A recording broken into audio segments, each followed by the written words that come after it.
Hello everybody, Jake, your resident content cowboy here, yeehaw, and it's time to talk about the winners and losers of our most recent patch, Unison Strike, or I think that's what everyone sees when they look at it for some reason. Unison Strike is the patch, and I'm going to talk about the Pokemon that are doing well because of it, the Pokemon that are unfortunately left behind because of it, and the Pokemon that were mysteriously left out in our winners and losers video. On to the video. First winner is going to be one of the biggest winners in the patch, and that is Goodra. Goodra got a few nice buffs. Gooey has more move speed reduction, Muddy Water is going to reduce more damage that the enemy deals, and Acid Spray is going to knock enemies up for a longer period of time. I'm actually happy that they buffed this moveset because this has always been the best moveset on Goodra. Maybe Power Whip was a little bit better than Acid Spray at times, but Muddy Water was always the best thing going with Goodra, and now there's just more reason to play this build. I don't think this rockets Goodra to the top of the tier list. It's in no way broken, but it is a really nice change for this Pokemon, a Pokemon that has needed buffs for a while. A clear patch winner. Onto a patch loser, that is going to be Greedent. For some reason they decided to nerf Greedent. Greedent had its day in the sun and they said that's enough. That's enough days in the sun for this Pokemon. I don't really feel like this Pokemon needs a nerf. It got a damage reduction to Belch, and I'm sure there are some specific breakpoints they're looking at because it's a weird number, right? It's a 6% damage reduction to Belch. I'm not really sure what they're trying to prevent, but clearly there is an interaction they don't like where it's able to secure an objective, most likely at a level of HP that they don't think Greedent should be able to do. I don't know. I feel like this Pokemon is not super relevant even after the buffs. It's really cool, and in the hands of a good player, it's great, but overall, I don't know if you really need to mess with Greedent too much. A patch loser. Here's a patch winner that I really liked, and that's Zacian. I feel like Zacian getting the change where it needs less energy for Intrepid Sword is actually massive. It's massive early game because you don't need to secure as much farm to fight in lane, and it's also massive later in the game because you can sometimes just pick up a single piece of Eos energy and be able to fight, whereas before you weren't able to do that, right? If you see a 5-point orb, all of a sudden you have Intrepid Sword, whereas previously you needed to get that and more because your first breakpoint for your first like reset of your move, your empowered move, was at 8 Eos energy. 5 is a big difference, and I really do think this is a solid buff for Zacian. I don't know, it might be too much in my opinion, but here we are. Now I'm going to hit you with a and that is going to be Sylveon. This is a Pokemon that definitely could have used a buff. It does feel like they gave it a very slight change. We have some more damage to Mystical Fire, which is nice. They did nerf this a little while back, and we have a very slight cooldown change to Calm Mind, a ½ second. I don't think this is really moving the needle much, and I'll talk more about that later. In fact, I think a lot of the patches lately are very conservative, and I would like them to be a little more liberal when it comes to sort of shaking the meta up. I don't feel like this changes a ton for Sylveon, but it is nice. Another one that I really want to wait to see right now, it's not bad. Like, don't get me wrong, this is not bad, but it just doesn't feel like a massive win, and that's Gardevoir. One level earlier, it becomes Guard. I really need to see how the stats on this shake out to see if this is a massive change or not. It felt pretty samey to me when I was playing Gardevoir. Like, Guard's still good. It was good before. One level earlier, you're Gardevoir, but it doesn't change any move break points or Unite move break points. It's literally one level. One level, you're a little stronger, maybe. Again, I have to see the stats. The jury is still out on Gardevoir, and I'm the jury. I'm the judge, too. I'm also the bailiff. I'm the stenographer. I'm that guy in the back of the courtroom who's, like, clearly involved in the case somehow. Very shady person. I'm a lot of people in this courtroom. Here's a patch loser, and that is Psyduck. Psyduck needs to be a patch loser. It probably needs a little more. Still playing against Psyduck, it is unbelievably annoying, so difficult to deal with. They've been nerfing it over and over, small little bits here and there, which for nerfs, by the way, I actually don't mind. I would rather the buffs be a little more significant and the nerfs stay about where they are, in my opinion. I don't want anything to just be gutted and become totally irrelevant. I do think Psyduck is still unbelievably good. Here's another patch loser, and that's Alolan Ninetails. While I think Alolan Ninetails is great, it's weird because a lot of the attackers are getting sort of like buffs in some of the patches, and Alolan Ninetails had its very beautiful Hollowware. It got some nice buffs. I think it's pretty fair. It's not unbelievably powerful in the competitive scene, yet somehow we are seeing a nerf for this. I think it doesn't really need this nerf. I also played it a bit and I thought it was still very powerful, so fair enough.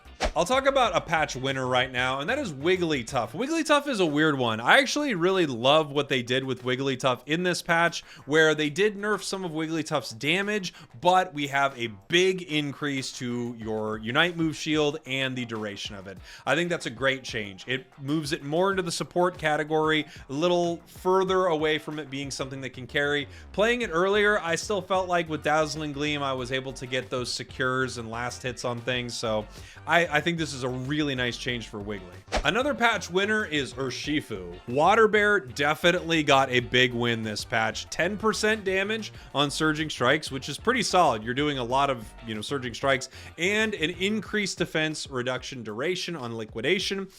This build has sort of fallen off, but not really for some of the competitive players out there. And I'm interested to see if this is actually one of the biggest changes in the competitive landscape, because there are some insane level Blue Bear players out there, and a little buff here and there might bring this back into prominence. We'll see.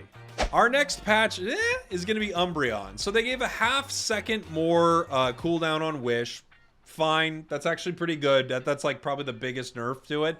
Foul Play is a weird one. So your initial damage is lower, but your damage on the second hit is increased, encouraging you to target, Pokemon with a higher attack stat. This might actually be a buff. It might be an overall nerf. We're gonna have to find out, but I think given how well Urshifu, sorry, my brain is bad. Given how well Umbreon is at securing some objectives and KOs with Foul Play, this actually might be sort of a sneaky buff, or at least sort of a sideways movement where you don't see much change here. This feels like Umbreon got nerfs because someone said they had to nerf it, so the person did the least amount possible while maybe buffing one of its moves. I'm going to talk about a patch winner, maybe the biggest patch winner. Okay, well, there are two. There are two patch winners that are coming up that I think are huge. I think Goodra got some really nice ones. Urshifu, Zacian, both for competitive play. Also, like, these could be really, really nice changes. But I want to talk about Aegislash. I think Aegislash got a really nice upgrade in this. Your defenses are up. Your boosted attack does way more damage. It's 8.5% of HP as opposed to 7 max HP, by the way. So it shreds through tanks. Wide Guard also got a cooldown reduction. These are a lot of good changes for Aegislash. And from playing it earlier, I don't know, I thought Aegislash felt really, really powerful. Now, I think I should talk a little bit about one of the patch losers, and that is Aegislash. So, Aegislash definitely won in this patch, one of the biggest winners, but the fact that we are still not doing anything about Iron Head, the fact that this move is in most enemy comps, like this move is pretty tragic in comparison to Wide Guard, is crazy to me. Someone in the chat said it was buffed recently. It was actually buffed 9 months ago, and it got a 1 second cooldown reduction. They clearly could do something with Iron Head, but maybe they just don't know what they want to do, so they are buffing the moveset that people actually play. A final loser for this patch is Phalanx. I don't know if Phalanx is terrible, but I know that Phalanx is absent completely from competitive play, almost completely from ranked play, and they clearly need to buff some aspect of its kit just to get people to look at it again. I feel like they nerfed this Pokemon a while back and they just completely left it behind, which is disappointing. And now on to maybe the biggest winner of the patch also. I know I talked about Sword, Goodra, Urshifu. Like, there are lots of strong winners in this patch.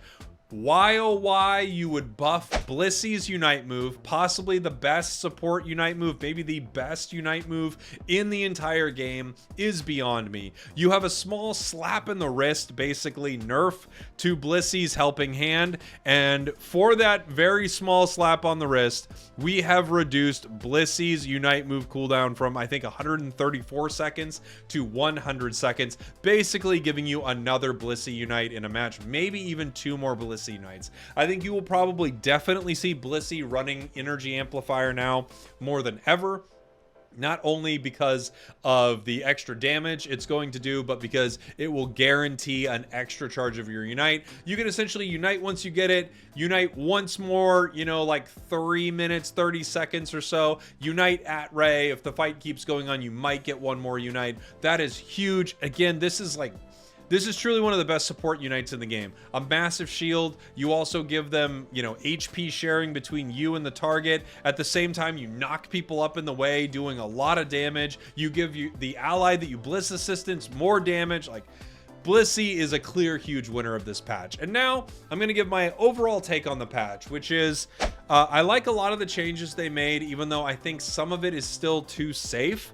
And I do think the patch is a little small for a new season. In my opinion, for a new season, I think you should have maybe 5 or 6 more Pokemon that are buffed. And I would like to see the game take some bigger swings. Now, obviously, we don't need to see them take Darkrai size swings, but I think if you've got Pokemon that are just not seeing a ton of play, I know it's scary maybe to buff them a little more than you would expect, but if you're gonna shave a half second off a cooldown, maybe make it a second, right? Like, let's swing for the fences a little bit more with some of these patches here. So I don't think the patch is bad, but I don't think it does a ton for the game. We're gonna have a similar meta, probably good for the competitive scene because things don't change a lot. But also, as someone who casts the competitive scene, is excited about what happens in the competitive scene, I would like to see the meta shake up more because I would like to see teams adapt to it. Let me know what you think in the comments. Who's the big winner? Who's the big loser? I will pick one of you for something.